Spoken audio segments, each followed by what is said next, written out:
Então, boa tarde a todos mais uma vez. Sejam muito bem-vindos à nossa conversa a respeito do estágio obrigatório 4.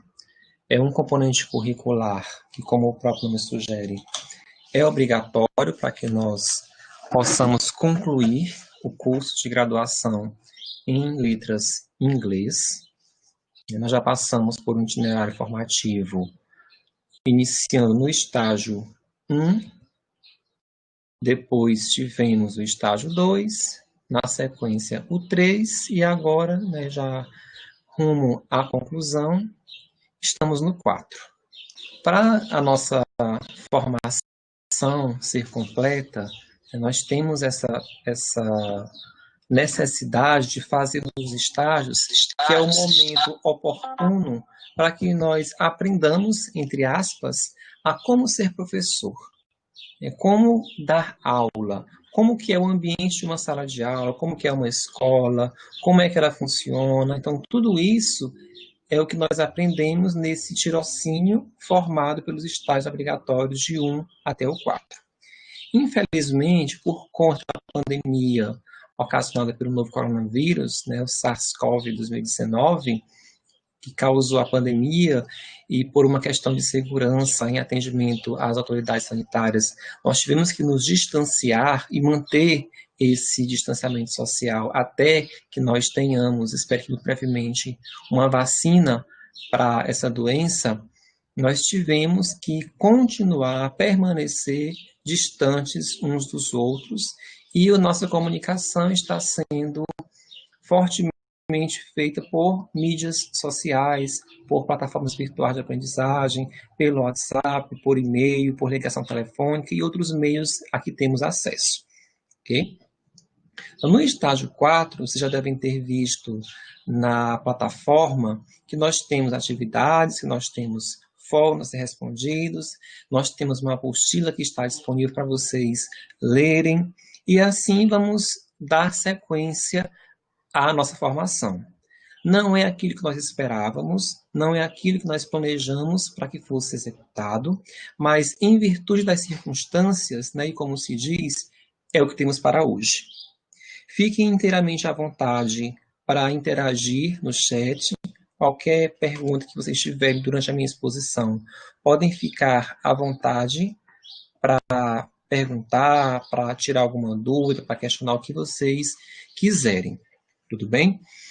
Inicialmente, eu vou apresentar a disciplina como um todo, e ao final dessa primeira parte, eu vou falar da atividade que vocês já devem estar fazendo, ou já viram mais ou menos qual é o encaminhamento que deve ser feito e coisas afins, ok? O estágio 4, ele tem 120 horas, a disciplina como um todo.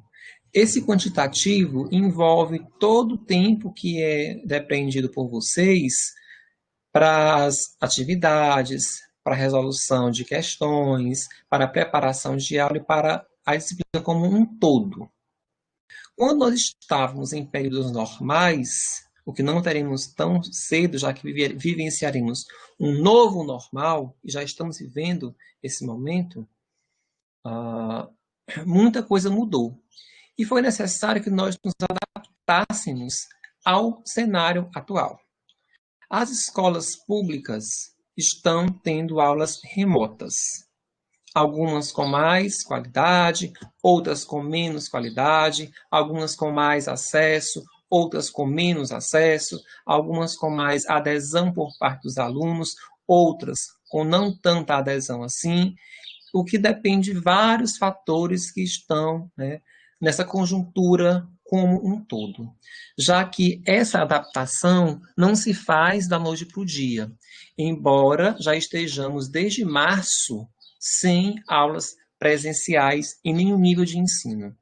O Piauí como um todo está sem aulas presenciais desde a educação infantil até a pós-graduação em nível de mestrado e doutorado.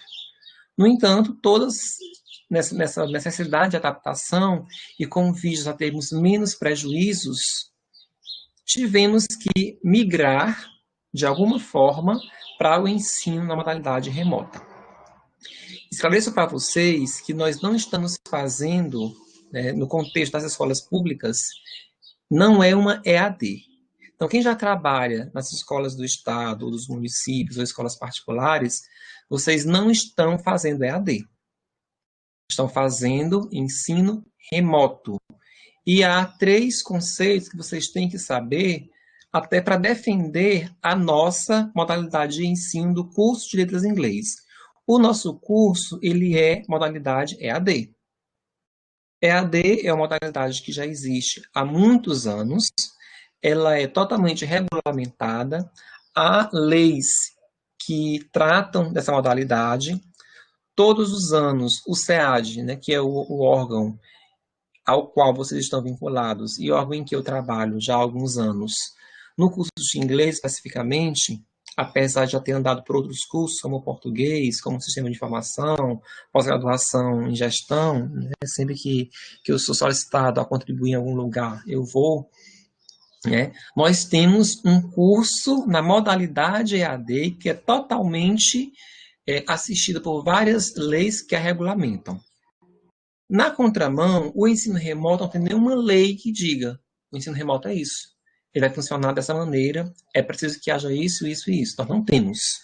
Por que não? Porque a EAD é uma modalidade que já é consolidada, não só no Brasil, como no mundo inteiro, certo? E no caso dos cursos do SEAD, destaco que o curso de inglês, que é o curso em que estamos, nós temos toda uma organização. Nós temos desde a direção do centro, na pessoa do professor Judásio Guedes Fernandes, aí nós temos coordenadora de curso, que é a professora Lívia Neri, nós temos quem coordena a tutoria, que é a professora Virginia Tâmara Muniz da Silva, nós temos coordenadores de disciplinas, e no caso eu sou um desses e coordeno estágios, nós temos tutores à distância, que são vários que estão conosco, e temos tutores presenciais também, além de termos as meninas que são do apoio técnico da coordenação. Então, todas essas pessoas trabalham em conjunto e em sintonia, em uma harmonia, né, que seja a mais bem feita possível, para que o nosso público-alvo, que são vocês, nossos estudantes, tenham as disciplinas feitas da melhor forma possível. Além de todas essas pessoas, nós tivemos mais recentemente uma excelente aquisição para o curso, que foi o Oswaldo, que é o nosso técnico, né, aquele que nos auxilia em todas essas questões. Tá? Até quero externar aqui meu agradecimento ao Oswaldo pela disponibilidade que ele sempre tem conosco. A Letícia tem aqui uma pergunta e eu vou responder isso mais ao termo, tá bom, Letícia? Márcia Letícia, pode ficar tranquila. Tá? Então, toda essa nossa equipe, ela trabalha em conjunto para que melhor possa atender nossa clientela, que são os alunos. Naturalmente, vez por outra, há alguns problemas, o que é normal que aconteça em qualquer lugar, em qualquer instituição, em qualquer nível de ensino, qualquer modalidade de ensino. Mas todas as questões que são demandadas para nós, elas são resolvidas dentro da maior brevidade possível. Tá? O nosso estágio 4, nós temos na equipe executora, digamos assim, eu, que sou o coordenador geral de estágio, e no caso, quando eu digo geral, é para vocês entenderem que são 20 polos, espalhados de norte ao sul do Piauí. Cada polo tem, em média, 30 alunos, embora alguns tenham 40, outros tenham menos do que 20, mas é muita gente para que nós tenhamos como dar conta. Temos em cada polo um tutor presencial, com quem vocês têm mais contato, até pela proximidade física, né, e também mais individual nas relações estabelecidas entre vocês. Se por acaso houver alguma dúvida, alguma questão que vocês demandem para os tutores presenciais ou à distância, eles não conseguirem resolver, só depois de tentar com esses dois personagens, esses dois atores desse processo, é que devem recorrer a mim por e-mail. Pode ser esse e-mail que está aí na tela, juscelino.uf.edu.br, ou o que está no SIGA, que é juscelinosampa.hotmail.com. Geralmente eu respondo muito rápido as mensagens, eu não demoro tanto para dar algum retorno para vocês. Tá? Vamos andar aqui, vamos avançar um pouco para que não fique tão demorado. Nós temos várias coisas ainda para tratar com vocês. A Maria Regina confirmou que eu não demoro a responder as mensagens. Obrigado aí pelo feedback positivo, Regina. Então, nessa disciplina, vocês já devem ter visto que nós vamos trabalhar educação ambiental, leitura em língua inglesa, depois nós vamos chegar na regência do ensino médio e, por fim, uma feira para a comunidade escolar. Houve uma pergunta há alguns dias, feita por um aluno, não sei de qual polo, questionando o fato de que a nossa apostila tem esses conteúdos e que ela foi desenvolvida por uma outra universidade que não a UFPI. Eu quero esclarecer para vocês que nós trabalhamos numa rede chamada UAB. Então, qualquer material que é feito pela UFP, pela UFO, que é a Federal de Uberlândia, de onde esse material foi disponibilizado, ou da UFSC, Santa Catarina, qualquer instituição, eles podem ser utilizados por qualquer uma das universidades federais que compõem a UAB, Universidade Aberta do Brasil. Ok? Educação ambiental é um tema transversal dentro do ensino de todas as disciplinas, já que é uma recomendação dos nossos órgãos que regulam a educação do Brasil, que haja esses temas transversais, dentre eles a educação ambiental, que é, inclusive, uma disciplina específica do curso, por exigência do Ministério da Educação. Quem se formou há mais tempo, como eu, como a Sueli que está aqui, nossa tutora do campus de Buriti dos Lopes, não viu muita coisa que vocês veem hoje na nossa grade curricular. A exemplo de ética, nós não vimos essa disciplina. A cultura dos povos afro-brasileiros, africanos e indígenas, nós não tínhamos essa disciplina. Então, o currículo que nós temos atualmente e que vocês estão estudando, ele é bem mais rico do que o que havia quando eu me formei, por exemplo, na UFP de Teresina, que tinha um currículo da década de 70. Para vocês verem o tanto de tempo que era e o atraso na formação. Ok? Vamos falar de leitura em língua inglesa. E aqui eu vou fazer alguns links com a disciplina que vocês viram lá mais no começo, que era a disciplina de leitura intensiva. Ok? Na sequência, vamos falar da regência no ensino médio e, por fim, essa feira para a comunidade que vai ser também adaptada para o formato remoto. Então, como foi que surgiu a educação ambiental enquanto uma disciplina, enquanto uma área com a qual as pessoas têm que ter uma preocupação especial? Vejam que esse tema, embora não seja tão novo, não é algo que surgiu em 2020 ou 2019, mas em 2012, quando o MEC publicou a resolução número 2, que estabelece as diretrizes curriculares para a educação ambiental. Mas percebam que atualmente é um tema que está muito em voga se nós pensarmos, por exemplo, em tudo o que está acontecendo no Brasil e do mundo.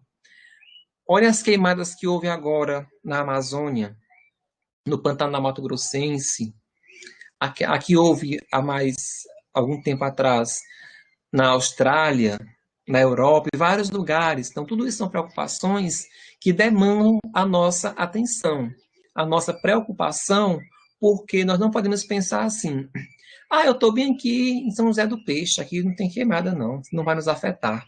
Eu estou bem aqui no Buriti, Santa Cruz do Piauí, eu estou em Água Branca, estou enfim, em outro lugar que não há essas queimadas. Só que essas questões ambientais, elas provocam um desequilíbrio ambiental que nos afeta, sim, seja mais direta ou indiretamente, seja agora ou daqui a 5, 10 anos, mas nos afeta. Percebam que a temperatura dos últimos anos, ela sempre tende a aumentar. O Piauí é famoso por ser sempre 40 graus quando eu passo no Jornal Nacional, naquele momento do tempo.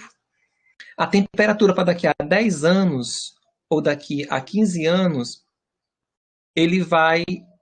ela vai sempre aumentar a temperatura. Por quê? Porque há muitas queimadas, há muito desmatamento, há muitas questões que estão ligadas à área ambiental que vão nos prejudicar. Leônidas, eu não entendi o seu comentário. O meu elogio pode melhorar, assim como as críticas de vocês. Não entendi o que você quis dizer. Se você puder explicar um pouquinho, eu agradeço, tá bom?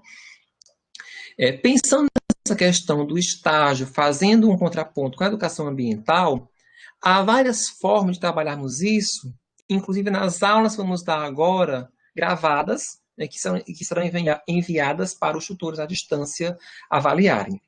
Vocês podem ter algum insight, né, alguma ideia de tratar algum assunto de língua inglesa fazendo essa ligação com a educação ambiental. Nesse tema, existem várias ONGs, como a WWF Brasil, que se preocupam com essas questões. Tá? Existem várias outras organizações mais ambientalistas, inclusive mais recentemente surgiram várias que têm essa preocupação com o ambiente, com a causa animal, com o abandono de animais que estão em situação de rua, com castração de animais e por aí vai. São várias questões que sempre têm a ver conosco.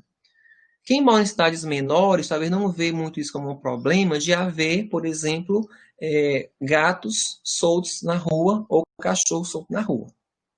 Mas quem mora em cidades maiores, como Teresina, como Picos, Floriano, essa grande quantidade de animais que estão na rua podem trazer problemas futuros. Ok? Então, em todas essas questões, nós temos que estar atentos e preocupados.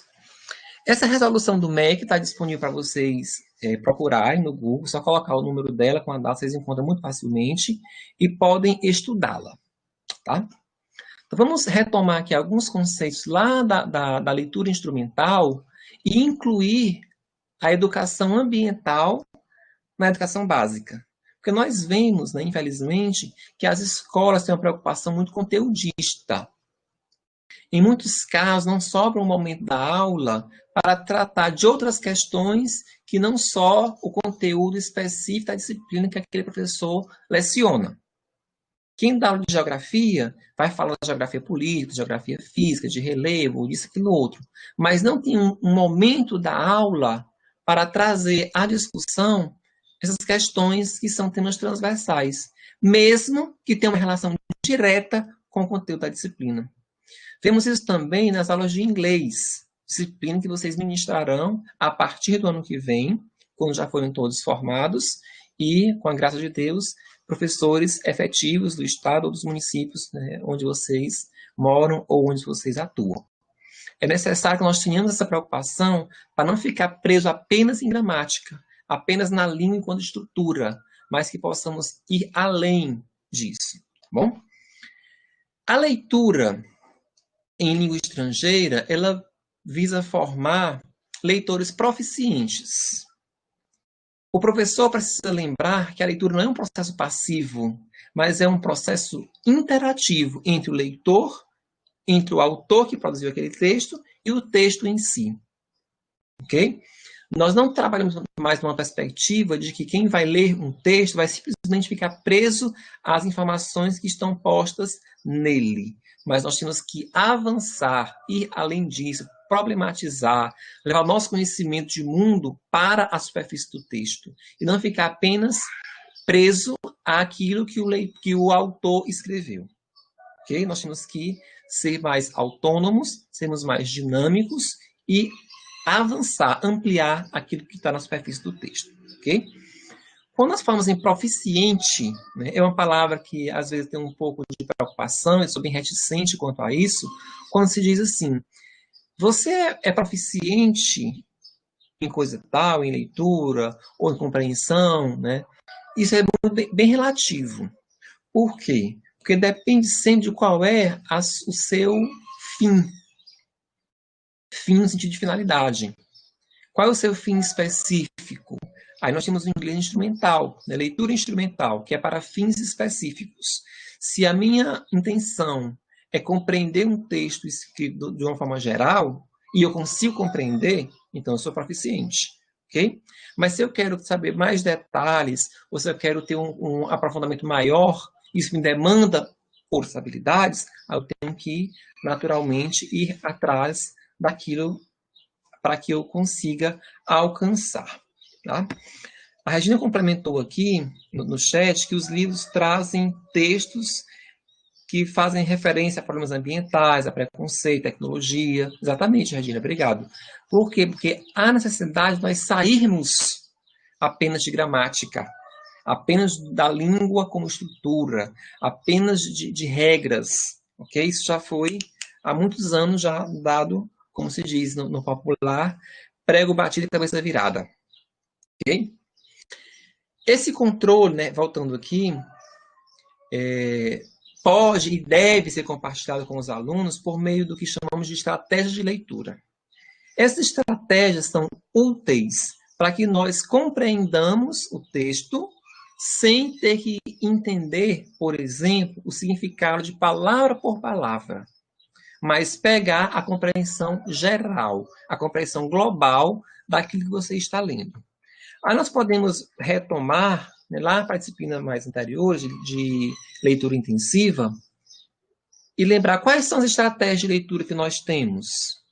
Pode ser identificar cognatos e falsos cognatos, grupos nominais, as marcas não verbais, a própria organização do texto, você vai compreender se é uma notícia, se é uma receita, se é um anúncio, se é uma piada, uma reportagem, com a própria estrutura que o texto tem.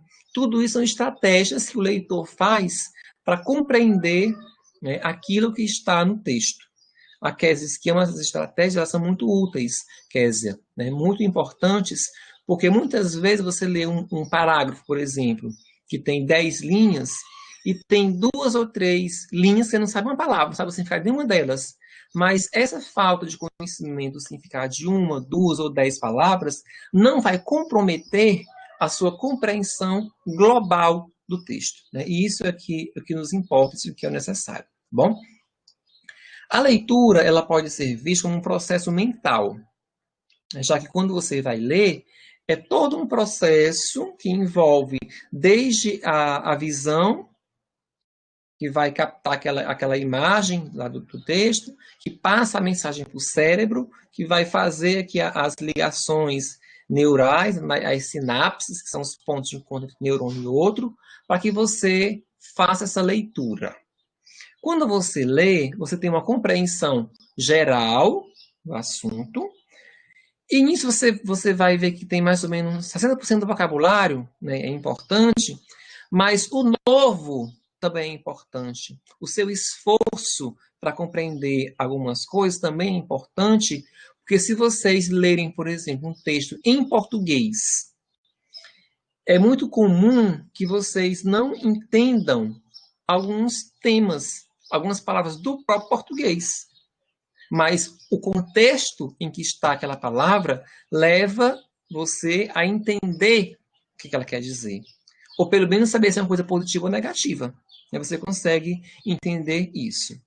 O José Albuquerque já disse que o tema dele do TCC é estratégia de leitura. É um tema bem interessante, amigo. Boa sorte na sua produção do seu trabalho. Tá? Quando nós vamos ler, nós temos uma pré-leitura, uma leitura e uma pós-leitura. Essa pré-leitura é o seguinte: você vai ler para quê? Qual é o seu objetivo ao ler alguma coisa? Se você vai ler, por exemplo, né, um livro, né, não é um hábito, infelizmente, dos nossos alunos, e nosso também, vocês não têm esse hábito, infelizmente, de ler assim, algo que não seja obrigatório. Então, se vocês pegam, por exemplo, um livro como esse aqui, de Engenhos Textuais, você vai ler ele para quê? Qual é a sua intenção? Você vai ler pensando em quê? É uma leitura obrigatória? Ou você é daqueles leitores que vai ler por deleite? É um leitor delectante, como se diz? Você vai ler para construir conhecimento? Você vai ler para se entreter, para se divertir? Qual é o seu objetivo? Isso está na sua pré-leitura. Quais são suas motivações para ler? Né? Todos vocês estão fazendo pesquisa para a construção de um TCC. Para que vocês tenham o que escrever, vocês têm que ter uma bagagem de leitura. Certo? E no caso, essa necessidade de ler é motivação.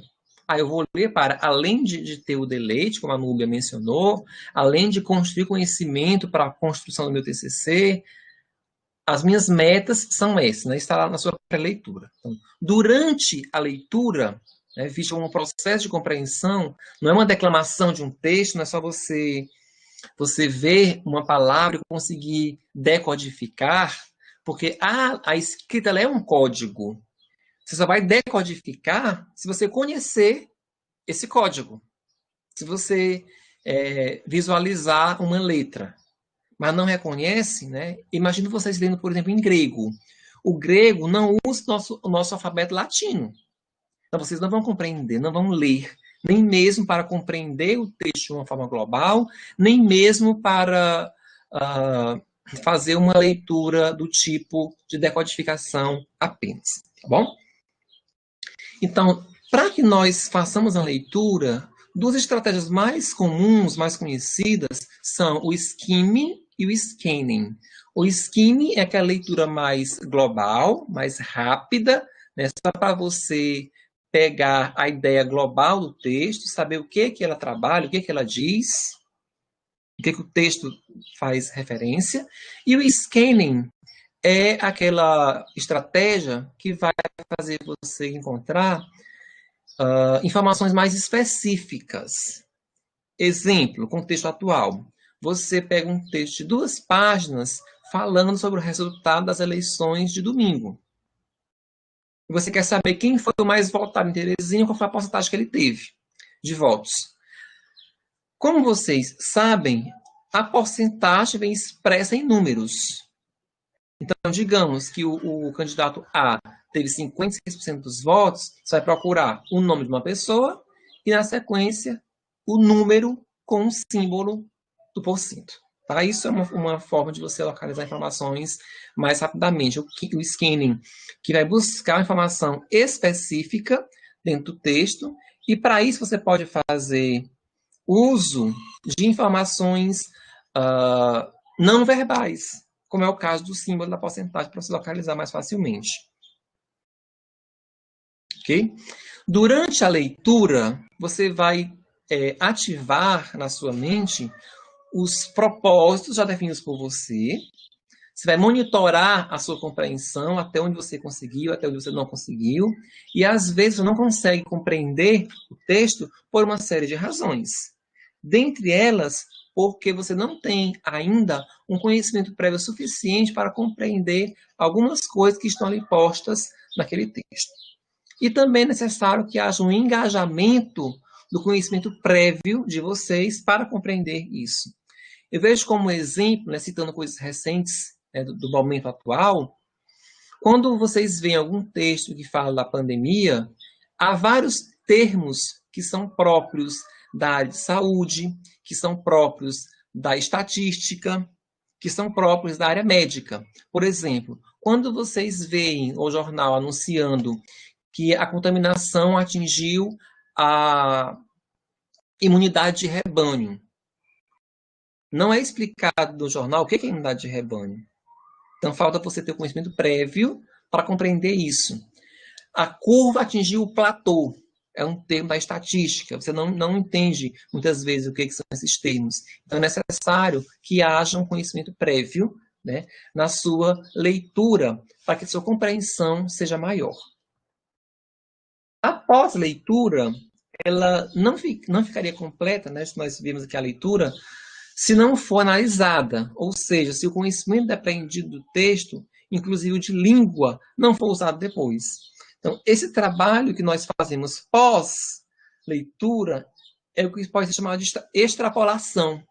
Você lê alguma coisa, você entendeu aquilo e você não fica satisfeito, digamos assim, apenas com o que você leu. Você tem a necessidade de procurar mais, de discutir, de falar com uma pessoa, de compartilhar esse seu conhecimento adquirido. Tá? Então, esse trabalho pós-leitura, ele é muito, muito importante porque mostra que vocês não são leitores que se contentam apenas com o que está posto no texto, mas que vocês, né, têm essa maturidade, vocês têm essa possibilidade, essa habilidade, essa capacidade de questionar o próprio texto. E nós temos que questionar não só o que outras pessoas escrevem, mas até o que nós mesmos pensamos. Temos um autor da linguística, vocês já devem ter visto algum texto dele, chamado Kanaveru Rajagopalan. Ele diz que nós temos que duvidar das nossas próprias convicções. Isso é muito importante, muito necessário, em todos os aspectos, em todos os cenários, inclusive no político, seja político no sentido mais social ou até político partidário. Quando nós temos, por exemplo, que uma pessoa foi a vida inteira de uma determinada agremiação política e agora mudou. Quando a pessoa muda, outras pessoas dizem, ele virou a casaca. Ele pulou do lado. Ele seguiu a música, pula, pula, pula pro lado de cá. Mas não. Você pode entender que as pessoas têm as convicções e que elas podem mudar. Até o ano 2019, eu acreditava fortemente na teoria A. Mas depois eu li mais, eu investiguei mais, eu pesquisei um pouco mais, e eu vi que a teoria A, ela não me basta. Eu acho que a teoria B, para o momento, ela me representa mais. Ok? Então, é preciso que nós tenhamos essa capacidade de duvidar das nossas próprias convicções. E a ciência faz muito isso. E é por isso que vocês fazem trabalho de conclusão de curso, que são frutos de pesquisa, para mostrar o que é que nós temos, qual é a realidade em que vivemos e o que é preciso fazer. Acho que foi alguma coisa Albuquerque, esqueci o nome, José, disse que vai falar sobre estratégia de leitura. Já há vários trabalhos que relatam isso, que falam desse assunto. Mas o que ele vai trazer tem que ter uma coisa nova, tem que ter uma contribuição. Ok?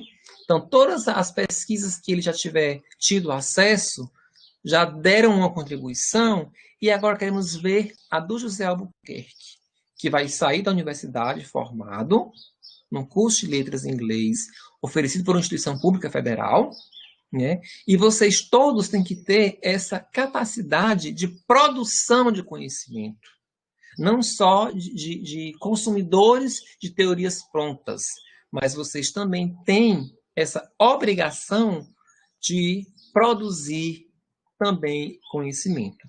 Claro que não somos ainda, embora todos tenham essa capacidade, não são pesquisadores desses grandes centros, universidades maiores e tudo mais. Mas, se quisermos, se nós nos esforçarmos bastante para isso, temos sim essa possibilidade. Ok?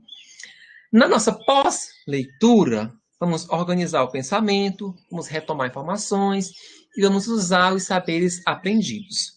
Quando vocês estão lendo agora para o TCC, por exemplo, vou focar bastante nisso porque embora seja já preocupante para alguns, para outros nem tanto, mas é bom sempre retomar para vocês não esquecerem que tem que produzir isso. Quando vocês leem alguma coisa produzida por algum autor da área de letras, vocês devem ter lido alguma coisa do Wilson Leffa, alguma coisa da Renilde Dias, da Vera Menezes, do próprio Raja, que já mencionei anteriormente, vocês não devem citar tudo o que eles fizeram como se fossem verdades absolutas. Por que não?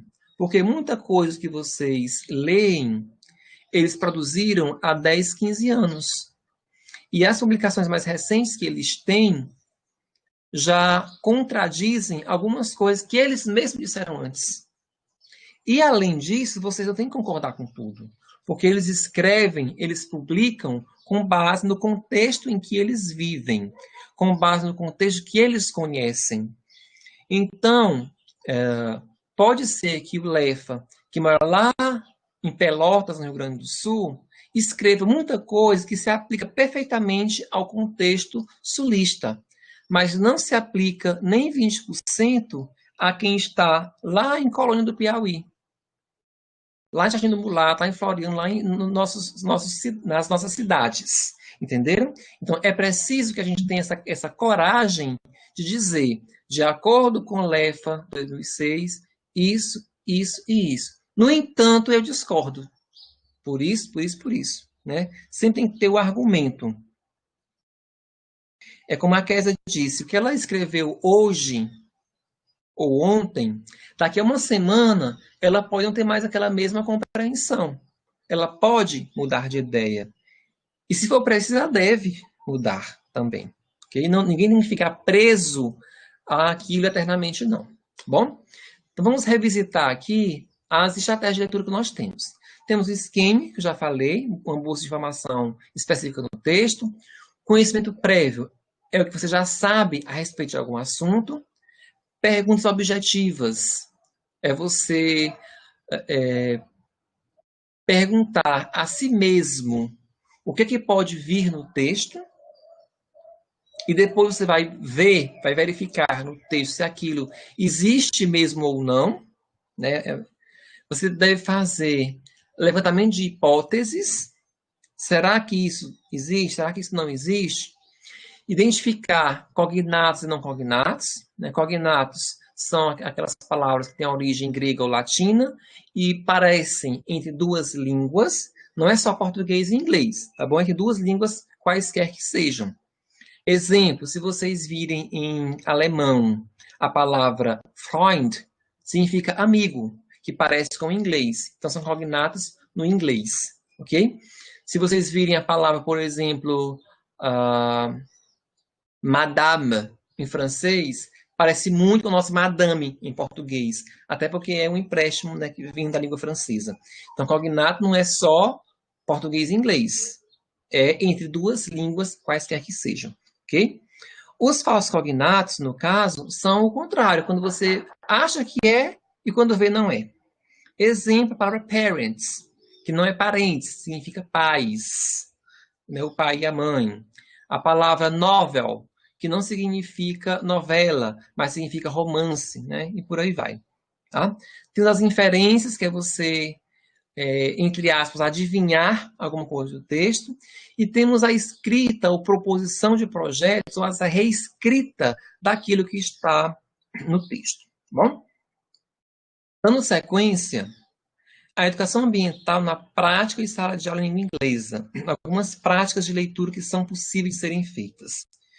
Quando vocês forem trabalhar isso em sala de aula, não apenas agora no estágio, mas quando vocês estiverem nas salas de aula de vocês, como professores regentes, de que forma podem trabalhar a educação ambiental e outros temas quaisquer que sejam, como racismo, como a homofobia, como a desigualdade de classes, como o machismo, como o feminismo, né? Vários temas que são necessários, são importantes de trabalhar em sala de aula.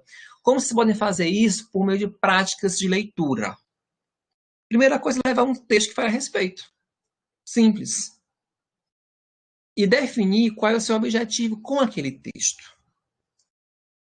Por favor, não façam aquelas coisas do século passado, de levar o texto para a sala e dizer, procurem desse palavra se não sabe o significado, e anote no caderno e bote na frente o significado. Isso não serve de nada. E até serve, né? Pode ser que adquira um pouco de vocabulário. Mas o conhecimento que se tem, a criticidade que se desenvolve, ela é mínima. Bom, vejo que vocês foram, talvez, ensinados dessa forma, mas foi bem pouquinho aprendizado, né, Késia? Você aprende só aquelas palavras. Igual aquela piada que diz assim, que a criança fez umas palavras, né, no caderno e botou a palavra cabelo. A professora pegou o caderno de meu filho, não é cabelo, é coube. Escreva aqui 100 vezes nessa folha a palavra coube. Aí a minha começou. Coube, coube, coube, coube, coube, coube, coube, coube, até fechar a folha. Quando terminou, a professora foi conferir se havia 100 vezes a palavra coube, e não tinha 100 vezes. Eu digo, não tem 100 vezes aqui. A professora, porque não cabeu. Tá? Então, veja que essa repetição não é tão efetiva. Tá? Língua se aprende por meio da exposição em situações reais de interação. Não é você copiar no caderno a palavra, por exemplo, window, e botar significa janela. Ou, para os mais difíceis, misunderstanding e colocar mal entendido. Tá? Você não vai aprender língua dessa forma. Você pode até memorizar para que tenha um vocabulário. Mas de que adianta saber que a palavra, por exemplo, glass, como disseram no seu assunto, significa copo ou significa vidro, mas não sabe usar isso numa frase, numa situação real de uso da língua. Tá bom? Então, só esse saber significado não vai lhe ajudar em muita coisa, não. Tá? Então, para nós discutirmos aqui, né, e encerrar essa primeira parte, para depois irmos para as questões mais pontuais, e as dúvidas que vocês têm, ou mesmo que não tenham, eu vou esclarecer. Muito bem, Oswaldo, que não é livre, é o Oswaldo. É um glass of glass, como diz Mariano Suassuna. Mas basta glass, já está dentro do conceito, tá bom? De que forma esse R ficou excedendo? Desculpa, não é formar, não, é de que forma? Podemos trabalhar a educação ambiental na aula de língua inglesa. Aí são várias formas e vai depender da sua coragem, da sua criatividade, da sua disponibilidade de tempo, são várias possibilidades. Tá? Um exemplo, levar textos que estejam relacionados a isso. Na internet você encontra tudo, como eu falo para meus alunos no campo de Picos. Quando eles me perguntam alguma coisa assim, que é muito óbvia, eu digo assim, veja no Google que você encontra. Porque no Google ensina até a fazer uma nave espacial. Se a gente quiser, dá para fazer. Tem lá dizendo como é que faz uma nave espacial. Ok? Então, você pode procurar algum texto que trate de mudanças climáticas, de animais em extinção, de queimada, de desmatamento. Né? São várias questões. Emissão de gás carbônico, camada de ozônio, efeito de estufa, o derretimento das calotas polares nas zonas árticas. São vários temas que pode se trabalhar. Mas de que forma? Só com um texto? Não, são várias possibilidades. Vai depender do que você tem mais facilidade ou mais preferência. Tá? Depende sempre do seu objetivo da aula. Porque quando você vai trabalhar esses temas transversais, eles são transversais. Eles não são o foco. Então, se você vai trabalhar, por exemplo, o assunto A, você vai trabalhar o assunto A. Mas, transversalmente, você vai levar outros temas, outras discussões. A Kézia gosta de vídeo, gosta de comerciais, né? Aí você vai usar o que você quiser. Não tem que fazer uma coisa mirabolante, uma coisa hollywoodiana, até porque nem todo mundo tem essa habilidade ou esse tempo para preparar tudo. Né? Porque nossas condições de trabalho não são as ideais, não são as adequadas. Quem dá aula de inglês sofre até um pouquinho mais, porque tem muito mais turmas do que quem dá aula de matemática, por exemplo. Já que inglês tem uma ou duas aulas semanais, matemática tem 5, por exemplo. Né? Mas você pode usar coisas do dia a dia. Exemplo, cada aluno vai trazer na aula semana que vem um gênero textual. Aí leva isso aqui, ó. Uma conta de água. Já está paga a minha, pelo menos. Né? Do mês de novembro já está paga. Como eu vou trabalhar algum tempo com conta de água? É possível falar, por exemplo, de matemática, de economia, de geografia, educação ambiental com conta de água? Depende da sua criatividade. Ó. Com a simples conta de água, e aí é um material concreto, todo aluno tem uma conta de água em casa, com certeza, ou qualquer outra de outra algo a ser pago, você pode dizer, olha, a conta de água, você vai trabalhar o gênero, por exemplo. As palavras que estão, ver qual é a empresa, ver qual é o desenho, ver o logo da prefeitura, ver o valor. Aí pode pegar a conta de água de um e comparar com a do outro. Dizer que a minha veio R$ 40, a do outro veio 100. Por que veio R$ 100? Aí fala de consumo, aí fala de economia, fala de gastos, fala de ambientalmente, né, trazendo esse foco, de economia de água, de uso racional de água. Então, são várias formas de trabalhar com coisas muito simples. Uma vez tive uma experiência na Universidade de Brasília, que foi a construção de um portfólio, né, fala, vocês têm até trauma já com o nome de portfólio, era portfólio de gêneros textuais. Tá? Então, os alunos tinham que levar para a universidade, depois de um mês, salvo engano, vários gêneros que eles usam no dia a dia. Então, eles fizeram uma coisa assim, tinha uma pasta, né, digamos assim, aí passando folha por folha. Aí tinha várias coisas que são do dia a dia e que foram usadas assim quase o ano inteiro nas aulas de linguística, né? Com vários assuntos. Por exemplo, Alunos levaram contas de água, de energia, de internet, cartão de crédito. Todos são contas, mas não são iguais. Sempre vai ter alguma mudança, né, no layout, nas cores, tomão de letra, são várias coisas que podem estar inseridas aí nesse processo. Além disso, dessas contas, levaram rótulos de coisas, levaram caixas de remédio, que não é remédio não, levaram tanta coisa que foi uma infinidade de materiais para trabalhar na aula de língua portuguesa. Isso pode ser usado em qualquer disciplina. Aqui é a vitamina C, que eu vou usar à noite.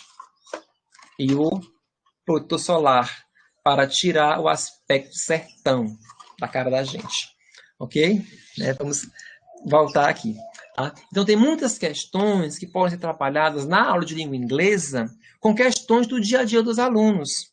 Isso é muito mais efetivo do que você pegar o livro que eles têm, né, embora tenha melhorado muito os livros didáticos, porque antes, quando nós fizemos o fundamental e o médio, eram situações assim, no aeroporto.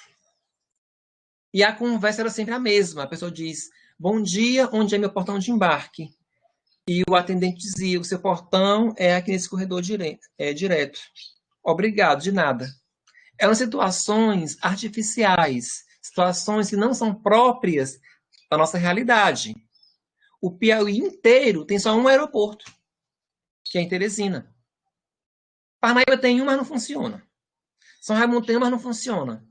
Então, qual é a utilidade de você tratar na sala de aula de língua inglesa uma situação que o aluno vai para o aeroporto? Né, que não é uma coisa que eles tenham esse contato mais facilmente. Então, é bom nós trabalharmos com questões mais próprias do dia a dia. Quando você vai trabalhar, por exemplo, animais. No livro de inglês, geralmente vem animais que são próprios dos países de língua inglesa. Aí vem rinoceronte, aí vem elefante, aí vem coala, canguru, zebra. Né? São animais que nós temos que saber, esse vocabulário é importante, não quer demais. Mas, por que não pesquisar com os alunos como é que se diz carambolo em inglês? Tijubina. Tá? Os animais são mais da nossa região. Jumento, galinha, porco. Tá bom? Ver a realidade do aluno. Quando eu digo isso, não é para nós ficarmos presos apenas ao local, apenas ao conhecimento local eternamente. Não. Nós temos que partir do local em direção ao global e não o contrário. Porque se vocês instigarem os alunos para pesquisarem coisas da realidade deles, eles vão ficar bem mais interessados do que procurar, como se diz em inglês, a palavra koala. O animal koala ou canguru, que é quase igual ao português, mas que eles nunca viram um canguru na vida. Eu nunca vi, por exemplo, nem um koala, nem uma zebra, nem um elefante, nem um rinoceronte. Já vi um hipopótamo que existia em Teresina quando lá ainda tinha o zoo botânico. Nem sei se ainda está lá aquele hipopótamo da época, tá bom? Mas só para frisar, não é para que os alunos fiquem presos eternamente só no conhecimento do local onde eles moram. Não. É partir do local para o global. Ok? Qual conhecimento, né, quais gêneros textuais são mais comuns na sala de aula e predominam no domínio discursivo escolar e tratam da educação ambiental? O domínio discursivo são aqueles gêneros próprios de um lugar. Por exemplo, em uma escola, você não vai encontrar, ou não é esperado, pelo menos que você encontre, uma apelação, que é um tipo que é um gênero textual do meio jurídico. Você não vai encontrar. Você não vai encontrar também uma receita médica. Pode encontrar na bolsa de alguém, mas na escola, enquanto instituição, não vai ter. O que circula nesse domínio discursivo que é uma escola? Diário, declaração, avisos, convites, são essas coisas próprias da escola. Então, dentro desses gêneros, tem algum que trata da educação ambiental? Talvez sim, talvez não. Ou depende do momento, porque as escolas geralmente trabalham muito com datas comemorativas. E nós temos o Dia da Árvore, Dia do Meio Ambiente, Dia do Rio, da Floresta, da Água, né? São várias questões assim que são possíveis de se ver na escola. Então, no dia que houver o Dia da Água, e que se faz cartazes, apresentações e tudo mais, é uma oportunidade favorável para ver esses temas, tá bom? Nós, para finalizar aqui, como professores de língua estrangeira, que já somos, eu sei que muitos alunos do curso de inglês já atuam nas escolas, ou se não atuam ainda, atuarão muito brevemente. Como é que nós nos sentimos para lidar com o ensino de língua e com temas transversais no geral? Já estamos preparados para isso ou não? Ou será que precisamos de mais alguma coisa? Tá? Nós nunca estamos prontos, tá bom? Saibam disso logo. Estamos em uma formação chamada formação inicial, que é a graduação. Mas, depois que nós nos formarmos, nós não estamos prontos ainda, porque existe a necessidade de formação continuada. E quando eu falo isso, não é só uma especialização ou um mestrado ou algo do tipo. Não. É um curso de meia hora que você faz na escola. É uma palestra que você assiste no YouTube. É um evento que você vai ter na SEMEC da sua cidade. Tudo isso é formação continuada. Por quê? Primeiro, que ninguém sabe tudo, nem é obrigado a saber de tudo. Então, se você dá aula de inglês, mas a sua cidade vai promover uma palestra que fala sobre prevenção ao suicídio, é bom que nós conheçamos algumas coisas a esse respeito, por que não você ir lá saber? Conhecimento nunca é demais. Bom, então vamos ver como é que vocês vão trabalhar isso ano que vem, quando estiverem efetivamente em sala de aula como professores regentes. Espero que já todos como efetivos, para que trabalhem efetivamente, no sentido de ter aquela efetividade, né, nas escolas, tá bom? Até aqui, alguém tem alguma dúvida, algum questionamento, alguma crítica, alguma sugestão ou algo do tipo? Podem dizer que eu vejo aqui pelo chat. Caso não haja perguntas, eu vou dar início às questões mais próprias do estágio, tá bom? Para a Núbia Bia Lima está perfeito. Obrigado, Núbia. A Kézia está dizendo que está ótimo, a Regina está digitando. Caso alguém tenha algum questionamento, pode perguntar. Vou falar da feira agora, Regina. É uma feira que não vai ser bem uma feira, tá bom? Então vamos lá. Essas questões aqui, né, como eita, deixa eu descarregar. Eu encerrei, tá? Eu vou falar agora de outras. Deixa eu descompartilhar aqui a tela. Vou voltar aqui para o. Meu nome aqui mesmo? RNP, para eu me ver também, porque às vezes eu faço muitas caras e bocas na minha apresentação. Tá? Então vamos lá. O estágio 4, como vocês sabem, ele é de regência no ensino médio. Se por acaso tivéssemos a possibilidade de estar fisicamente nas escolas, todo mundo iria cumprir a carga horária de 20 horas de aulas ministradas no ensino médio. Infelizmente, por conta da pandemia, não nos foi possível fazer isso, tá bom? É um prejuízo para vocês, porque a formação de professores, ela exige que vocês tenham esse contato em sala de aula, né? Mas para que nós não atrasássemos o curso, até porque se nós decidíssemos assim, só vai ter as matérias que são online, o estágio não vai acontecer, e vocês vão se formar daqui a um ano depois da pandemia. Haveria choro, ranger de dentes, briga, puxão de faca e tiro e bala e tudo mais. Porque vocês não aceitariam ficar um ano a mais, né, após o fim da pandemia, para se formarem.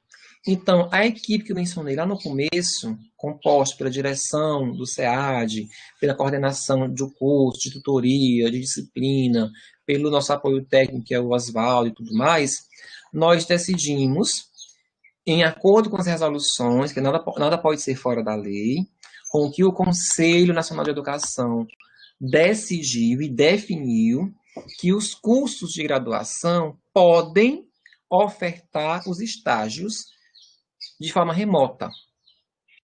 Mas aqueles cursos que têm os conselhos regionais ou conselhos federais deveriam ouvir os seus conselhos.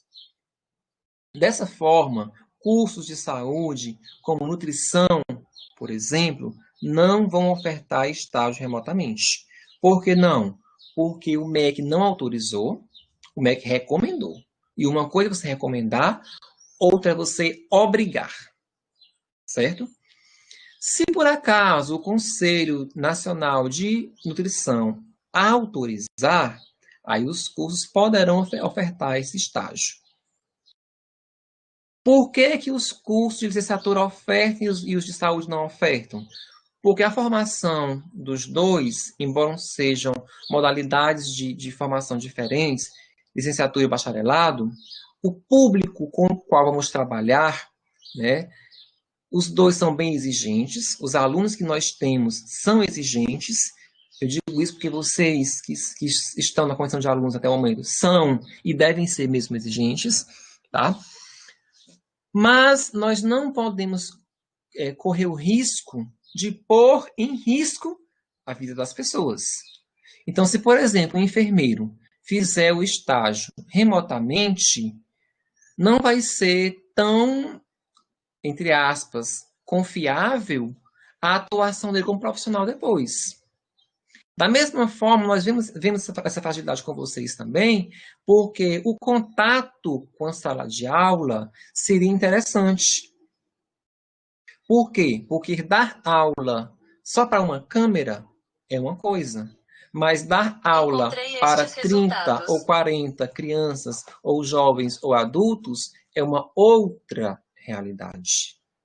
Para mim, que já dou aula já há mais de 10 anos,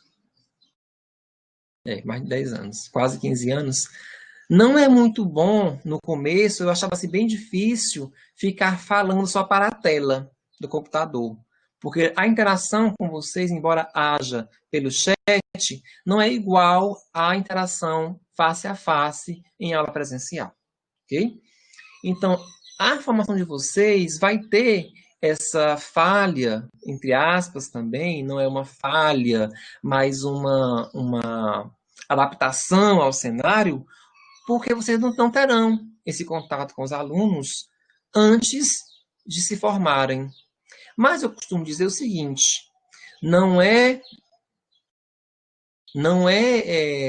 a falta do estágio presencial que vai fazer com que vocês sejam professores melhores ou piores. Até porque a prática, você ganha na prática. Quando você estiver mesmo dando aula. Até porque quando você está no estágio, você ainda não tem o moral de professor. Você é o estagiário, né? Embora muitos colegas que nos recebem, os professores regentes, nos recebem muito bem, né? Acham bem importante a nossa presença lá, até para auxiliá-los de alguma forma, mas ainda não tem aquela liberdade, aquela autonomia total para lidar com algumas situações. Então, mesmo que não tenha esse contato agora, né, e não teremos, até porque já se aproxima o final do curso e não há perspectiva de retorno presencial, mas vocês sabem como agir numa sala de aula.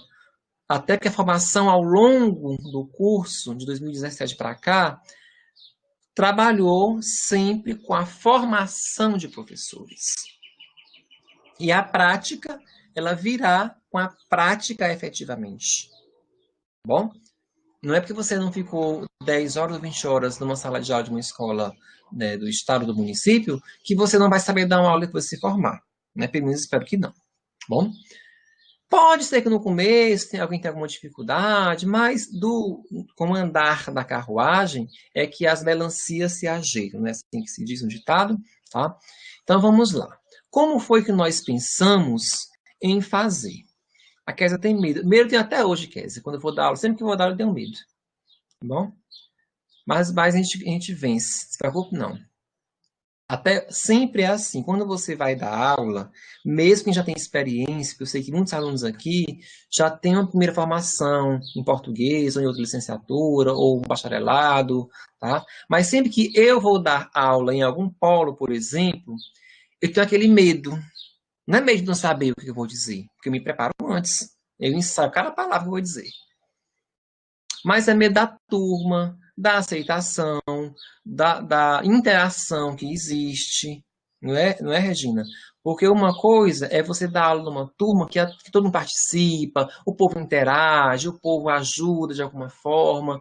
E outra coisa é você dar uma aula para uma turma que o povo fica o tempo todo com a cara de parede, sem nenhuma expressão facial, por exemplo. Bom, quanto à possibilidade de perguntar alguma coisa e você não saber dizer, Kes, não tem nenhum problema. Como eu mencionei, ninguém é obrigado a saber de tudo, nem ninguém sabe de tudo. Se perguntar, por exemplo, Késia, qual foi o primeiro homem a pisar na Lua? Não sei, não lembro. Ou melhor, não sei. Vou pesquisar e depois eu lhe digo. Pronto. Ou então veja no seu celularzinho no Google, você encontra já já, tá bom? É totalmente normal. Mesmo que você já tenha 20 anos de experiência ou 30. Agora, essa insegurança quanto ao conteúdo, ela vai ser resolvida se você estudar. E é uma grande necessidade dos professores. É a constante formação e atualização. Nossos alunos hoje sabem mais do que nós. Vocês podem ter certeza. Então, é por isso que é importante que nós estejamos continuamente estudando. É necessário, é importante que nós estejamos sempre estudando.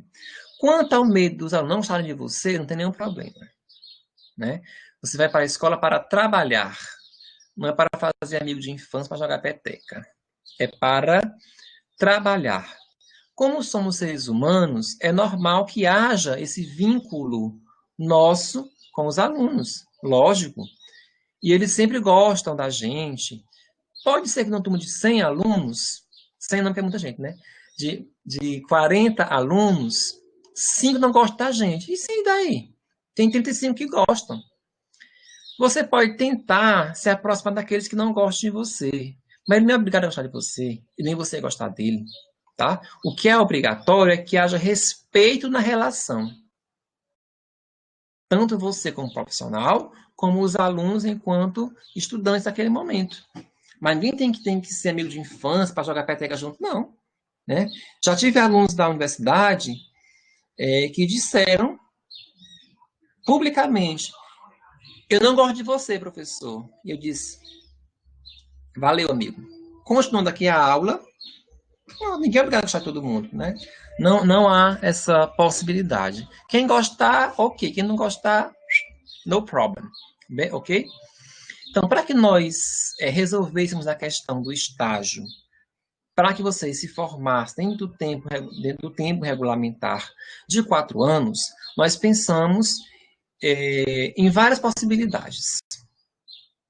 Várias possibilidades, nós pensamos o que fazer, se nós poderíamos colocar vocês em contato com as escolas para que vocês ajudassem os professores de inglês que estão em período remoto, dando aulas remotamente. Pensamos em fazer aulas ao vivo, pensamos em várias possibilidades. Só que eu fiz uma consulta a todos os tutores presenciais. Caso tenha alguém aqui, eu vi a Sueli há pouco, ela é testemunha disso. Também temos tutores à distância, tem a Evonila aqui, que é de Valença, se não me engano. Tá? Perguntando em quais cidades estava havendo aulas remotas. Porque algumas aderiram, outras não, por várias razões que não vêm ao caso questionar se haveria ou não. Então, nós decidimos, chegamos à conclusão, isso não foi uma decisão minha, não foi uma coisa monocrática, eu sempre faço isso com muito diálogo com a minha equipe de tutores, à distância, eu tenho um grupo que funciona muito bem só para questões de estágio. Conversei com a Virgínia, que coordena a tutoria, com a Lei, que coordena o curso, para ver o que fazer. Então, a solução mais viável, embora não fosse a mais efetiva, eu não concordo que fosse a mais produtiva, mas é o que tem para o momento, né? Foi que vocês gravassem aulas. Já está no CIGA, isso, para vocês gravarem as aulas e ter a orientação de como é que é para fazer. No estágio 3, pelo qual já passamos no semestre passado, seria a mesma coisa. Gravar a aula, fazer um plano de aula e uma atividade referente a aquelas aulas. Só que não definir o tempo da aula. Para dizer assim, olha, eu quero uma aula de 20 minutos ou de meia hora. Não foi definido. Então, nesse semestre, foi definido o tempo mínimo, que, salvo engano, eu não lembro qual era o tempo, são 10 minutos. Eu não lembro bem. Se agora lembrar, ou a Sueli, só me confirme, por favor, eu não lembro qual foi o tempo que nós combinamos para ser a duração mínima da aula. Por que isso, Juscelino? Porque houve 10 minutos, obrigado, Glória. Houve aulas no semestre passado que era de 2 minutos, 3 minutos, tá? E era muito pouco. Tá bom? Então, nesse semestre, nós pensamos, isso foi um acordo feito entre mim e os tutores presenciais e à distância, em estipular uma quantidade de tempo, que é no máximo 20 minutos, fala muito grande, né? Demora demais.